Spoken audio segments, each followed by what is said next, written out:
Welcome to Smart Works with Ari. Today I'm going to show you how to use Microsoft Copilot for a YouTube outline. In this video, I'm going to take you through every step from just creating an idea using AI of what the topic should be of a YouTube video, as well as drafting a detailed outline that I can follow along, even to creating a brand-inspired, aesthetically pleasing thumbnail and one pager that matches the idea of my overall project management brand. Let's get into it. So first I start off asking Copilot to help me make an outline for a YouTube video. Here it already comes up with an idea of a video just based off previous conversations I've had with the tool about the work I'm doing on my business. As we know, over here we talk about project management, time management, and just working smarter to get more done with less. So it comes up with an idea. I don't exactly love it, and it also is coming up with way too much words when I just asked it a simple question. I respond in my prompt to keep it concise and let's just do one step at a time. I want to decide, I'll provide the topic and then we'll refine it together. Then I give it a little more detail so it can understand when we're talking topics to help me see what makes sense. I just want to do a 20 to 30 minute video. The biggest thing I'm struggling with is because it's such a broad area. Everyone asks me questions about AI and I just don't know where to start. So here it gives me some options on some areas of focus that may be helpful. Once again, 7 options, kind of exhaustive and a little bit all over the place, but we're getting somewhere. So at this point, I want to prompt it to make sure that the topics we're giving are focusing within my SmartWorks brand scope. That way we can whittle it down to things that'll resonate with my audience and what they're trying to learn. These are much better options. AI is a clarity tool, not a shortcut. Designing a smarter workflow with AI. Future self approach to AI. AI for ambitious people who don't want to burn out. And a few more. Personally, I feel like some of these are a bit advanced because we're just starting. We're going to go off the deep end, but not just yet. So I want to just keep it simple and find a topic that is an easy starting point. So this makes me think of, let's cross-reference it to what people are searching for online. And I asked the AI if it has access to search engine trends. This is what I love about AI. It has access to vast amounts of data that you can use to make your decisions and tailor them more to what people want. One option would be to poll thousands of people about what they want to learn about AI, but I didn't have to do that. All I had to do is access the back end of what people are already doing, which is searching tons of questions online.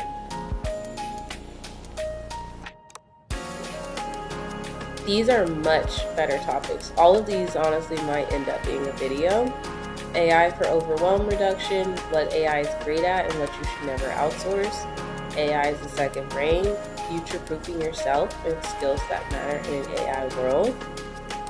Building a personal operating system with AI, a little advanced but good. AI for creators, how to use AI without losing your voice.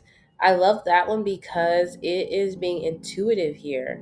A lot of what I do is when I use the AI, I'm constantly telling it to please, it doesn't sound like me, and I'm refining it to say what would sound like me.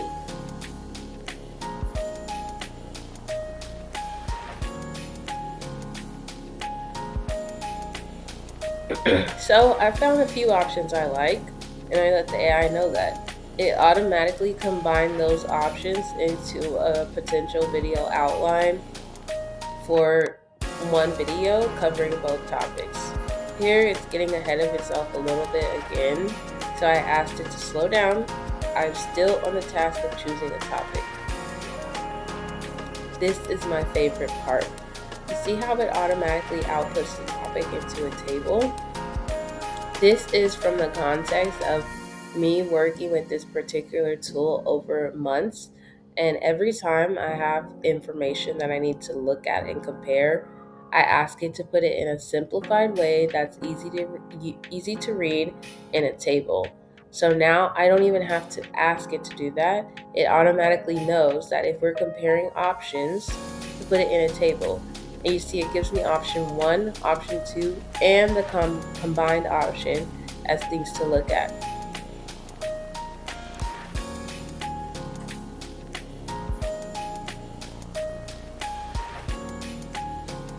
It's giving me the recommendation to go with the combined angle. AI is a clarity tool, what it should do for you and what you should never outsource. Personally, this is something I'm always on my soapbox about, because I don't think AI is a magic bullet. I think it's a helpful tool in your tool set. So I love it, and we're going to move forward with this idea.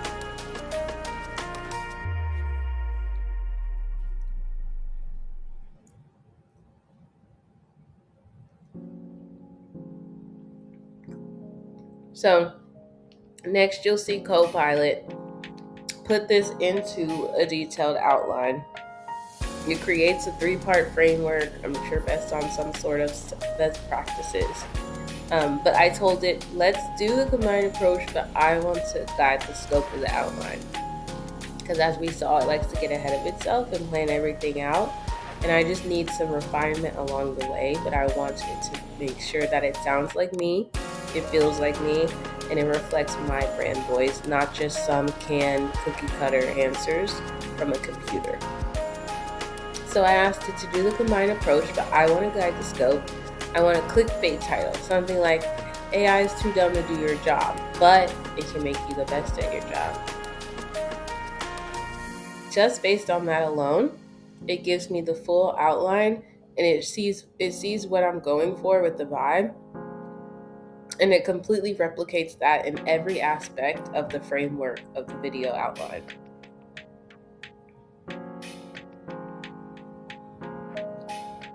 It even gives me a great idea to show live a mini workflow, a demo of how I use AI.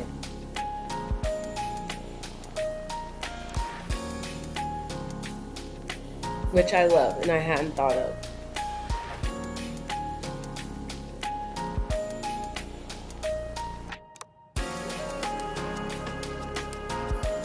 So now it's going to even ask me, it's going to go ahead and even give me step-by-step instructions to do the live workflow demo. I went ahead and with the live workflow demo, I was just curious to see what it was going to come up with and if it could give me ideas for when I do my share screen. Now, since I do so many demos at work and share screen all the time, I think I'm just going to go off the dome with this. But this is some great cliff notes to understand what is a successful demo could look like, and also to keep in mind the timing of the demo so we don't lose people's focus.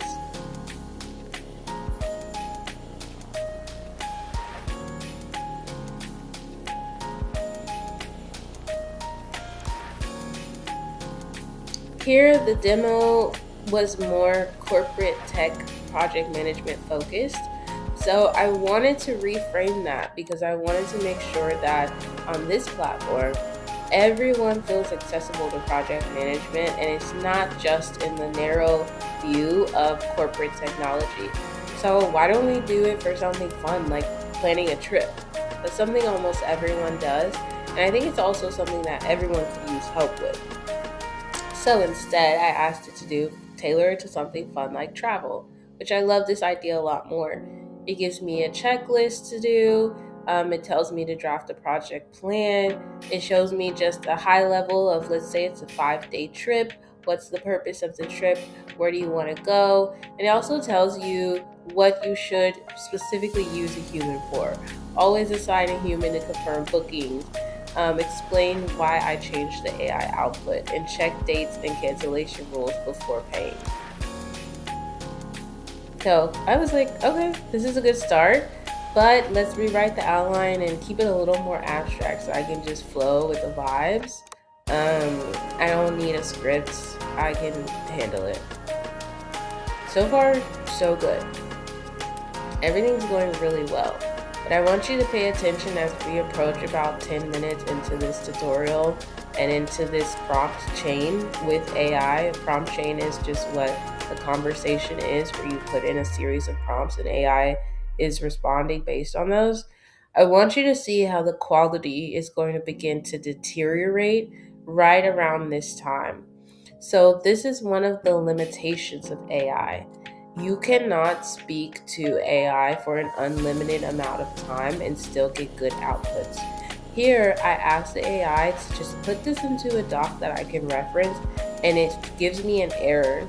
This is some code that shows you the back end of what actually is happening when you speak to AI. Usually it translates this into plain text. So that's the first indicator that the AI is getting what I like to call tired, which I have another video coming soon about the limitations of AI, and I'll explain what it means when AI becomes tired. I simply asked it to re-roll the last prompt because I noticed the glitch. Here, it did re-roll the prompt, but you can see it's still not exactly what I asked for. What it gave me here was a doc-ready version of the outline, which I could copy into a document, but I asked it to print it into a document for me, because this is one of my favorite uses of AI, and the power of it is when it creates documents for you, it makes things so much easier. So I asked it one more time in very plain language, no extra words, print this into a doc, and it got it right this time. So you won't be able to see this, but I downloaded the document and viewed it on a separate page. It had all the information we wanted. It was concise. It was only one page. Love a good one pager. But I felt it was a little blah. Like everything I do, I wanted to match the aesthetics and the flow of the vibes that we're giving here. And I felt like it didn't do that. And I thought it would be awesome if I could also provide this doc to you all. So I wanted to look branded and to be very clearly a SmartWorks artifact. So I said, generate a branded one pager. Make the aesthetic similar to Tron Visuals, colors, black and neon pink. Once again, it's not catching what I'm getting at. So it puts the words back out again. But as you can see, one, this is just in our conversation, so it's always going to look the same. Two, it did not actually print a document again, which is what I asked it to do. So, okay, it's hallucinating. Now I'm understanding. I'm going to have to start speaking a little bit more to it like it's a baby almost, and giving it step by step of what I want. So I also take out extra words when it starts to get to this place, because it's harder for the computer to process. So I started to give it in like execute commands type words. So export the doc with the Canva layout and pink grid background. Here we go. Then it even updates the title to Tron Style AI One Pager. And it's starting to say a lot less words, which is good.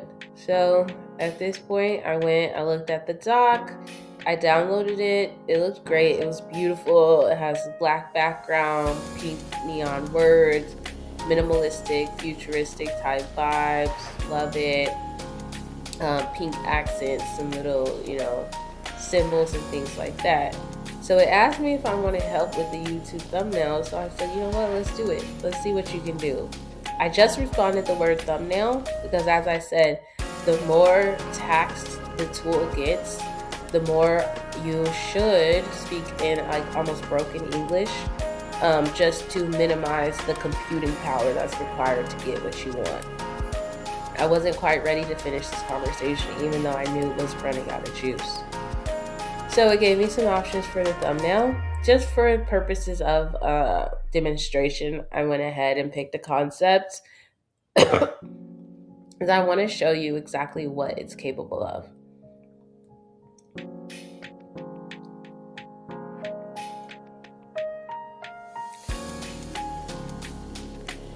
So we're going to move forward with concept 2. And what I love here is that it gives you an output of exactly what to do. If you go into a design software like Canva, you have step-by-step instructions. You can copy and paste the hex codes. All of that is amazing. So this is where we'll end the tutorial, but hopefully this shows you a behind the screen approach of what it actually looks like to work with AI. There's not exactly things that I would recommend AI should do for you. I believe it should do things with you. So at the beginning of the video, I had a vague concept of what I wanted to do, but no action plan. And now I have a refined, detailed topic for my YouTube video. I have an outline and abstract of what I'm going to follow. I even have a branded aesthetic one-pager to go along with it. And we're going to get this together for you. Thank you for tuning in. Please like and subscribe for more tips and tricks to work smarter. Book a consultation with me at the link in the description. This is your favorite Chic Geek signing off.